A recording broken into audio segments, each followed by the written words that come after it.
அன்பு உறவுகளுக்கு வணக்கம். இப்போ நான் எதை பற்றி பேச போகிறேன்னா, ஒரு வேலைக்கு போகிற பெண்ணோட பிரச்சனைகளை பற்றி பேச போகிறேன். அவங்களுக்கு என்ன பிரச்சனை பொதுவாக வரும்னா, இவங்க வந்து ஒரு நல்ல ஒரு பதவியில் இருப்பாங்க. அங்கே அவங்களுக்கு கீழே வந்து ஒரு 10 பேர் வேலை செய்கிறவங்களாம் இருக்கும்.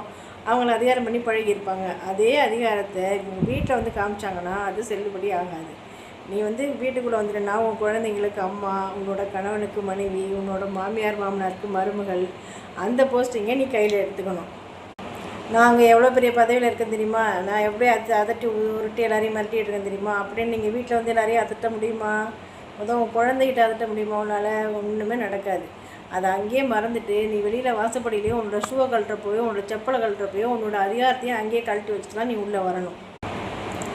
அதே போல் வேலைக்கு போகிற பெண்ணுக்கு வீட்டில் இருக்கவங்களும் கொஞ்சம் சப்போர்ட்டிங்காக இருங்க. ஏன்னா அவங்க வந்து பொருளாதார ரீதியாக வந்து ஒரு குடும்பத்துக்கு சப்போர்ட் பண்ணுறாங்க. அப்படி இருக்கிறப்போ வீட்டில் இருக்கவங்களும் அவங்களுக்கு கொஞ்சம் சப்போர்ட்டாக இருக்கணும். இது ரொம்பவே முக்கியம்.